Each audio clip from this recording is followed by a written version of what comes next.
صبح فجر سے پہلے اپنے انفرادی اعمال سے فارغ ہو جائیں، فجر کے بعد بیان ہو، بیان کے بعد مشورہ ہو، مشورے کے بعد خوب گشتوں کی ترتیب آئے.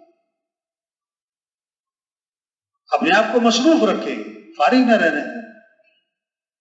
کوشش ہو کہ بھئی ہمارا کھانا سادہ ہو، اتنا سادہ بھی نہ ہو کہ بھوک کے باوجود بھی نہ کھایا جا سکے، ہاں اتنا پرتکلف بھی نہ ہو کہ پیٹ بھر جائے نیت ہی نہ بھرے. پیٹ بھر گیا نیت نہیں بھر رہی. ہاں کھانے کو کوشش کریں ہم. ہاں زیادہ کھانا یہ کوئی کمال نہیں، کم کھانا کمال. بیماریاں زیادہ کھانے سے ہیں، کم کھانے سے نہیں. ایک وقت میں ایک ہی چیزیں کھانا یہ بیماری ہے. دو کھانوں کے درمیان کچھ نہ کچھ کھاتے رہنا یہ بھی بیماری ہے. پیٹ بھر کے کھانا یہ بھی بیماری ہے. ہاں بغیر بھوک کے کھانا یہ سب بیماری. آج لوگ تو اتنا کھاتے ہیں توبہ، اس کھانے کو ہضم کرنے کے لیے بھی کچھ کھانا پڑتا ہے. کھانے کو سادگی پر لائیں، اپنی ضروریات کو کم سے کم وقت دیں. ایک بہت اونچے کام کے لیے ہم جا رہے ہیں، بہت اونچا کام، انبیاء والا کام. اللہ کا دین دنیا میں زندہ ہو، اللہ کا کلمہ. دین جیسے روح نکل جائے تو جسم مردہ ہے.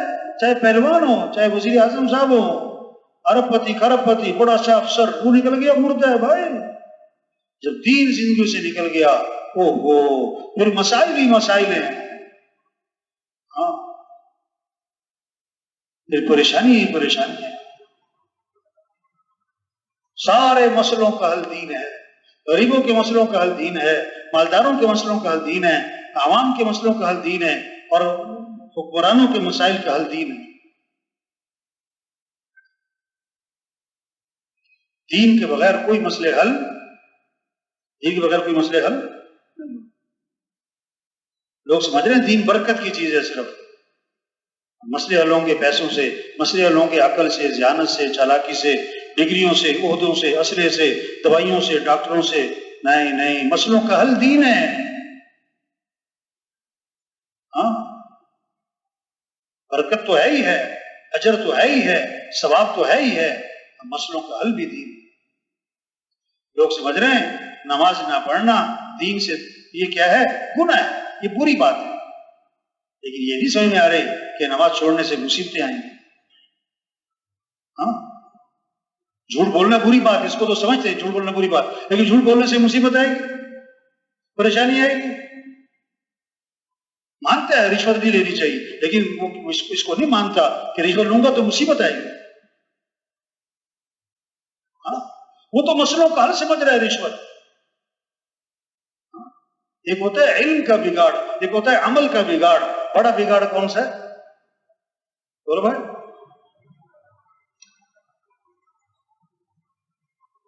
بڑا بگاڑ کون سا ہے؟ نہیں عمل کا بگاڑ نہیں ہے، یہ تو غلط. علم کا بگاڑ. ایک آدمی نے رشوت لی، گھر پہنچا، بیوی دروازہ کھولنے آئی، گر گئی، ٹانگ ٹوٹ گئی. اب وہ جو پیسے لائے تھے نا رشوت کے، اس کے علاج پہ لگ گئے. اب کہنے لگا اچھا ہوا میں رشوت لے آیا تھا، نہ لاتا تو علاج کہاں سے کراتا. حالانکہ اگر رشوت نہ لاتا تو ٹانگ ہی نہ ٹوٹتی. یہ سمجھ خراب ہو گئی، علم بگڑ گیا. ایک سے پوچھا کہ رشوت کیوں لی؟ کہتا بیٹی کی شادی کرنی. اس سے کہا اگر مہینے بعد طلاق ہو گئی پھر؟ کہتا مولوی صاحب خیر کی باتیں تو کرو. ارے بھائی خیر کے کام بھی تو کرو.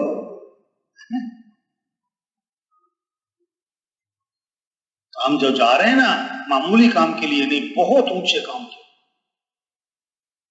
اگر کوئی گھر گھر کروڑ کروڑ روپے تقسیم کر دے، لوگ کہیں گے بڑا کام کر رہے ہیں. گھر گھر فریج دے دیں، بڑا کام کر رہے ہیں. گھر گھر واشنگ مشین دے دیں، یہ بڑا کام کر رہے ہیں. گھر گھر دوائیاں دے رہے ہیں، بڑا کام کر رہے ہیں. نہیں، وہ تو اس پر لڑائیاں ہو جائیں گی. سب کو یہ سمجھ پیدا کر دیں کہ کام بنانے والا کون ہے؟ اللہ ہے. اپنا معاملہ کس سے ٹھیک کر لو بھائی؟ اللہ سے. اور اصل زندگی کون سی ہے؟ آخرت کی. جو اپنے اور اللہ کے درمیان کے معاملے کو ٹھیک کرے گا، اللہ اس کی اور لوگوں کے معاملے کو ٹھیک کر دے گا. جو اپنی آخرت کی فکر کرے گا اللہ اس کی دنیا بھی اچھی کر دے گی، جو اپنے باطن کو اچھا بنائے گا اللہ اس کا ظاہر بھی اچھا بنا دے گا۔ ہاں یہ باتیں سمجھنے کی، یہ باتیں ہم اس لیے جا رہے ہیں کیسے دین زندہ ہو، گھروں میں اعمال زندہ ہو، مسجدوں کے اعمال زندہ ہو، ہر مسلمان مسجد سے جڑ جائے، جیسے تاجروں میں دین آئے، زمینداروں میں دین آئے، مالداروں میں دین آئے، حکمرانوں میں دین آئے، عوام میں دین آئے۔ پھر امن ہی امن ہوگا، پھر محبتیں ہی محبتیں ہوں گی، پھر خوشیاں ہی خوشیاں ہوں گی، پھر راحتیں ہی ہوں گی۔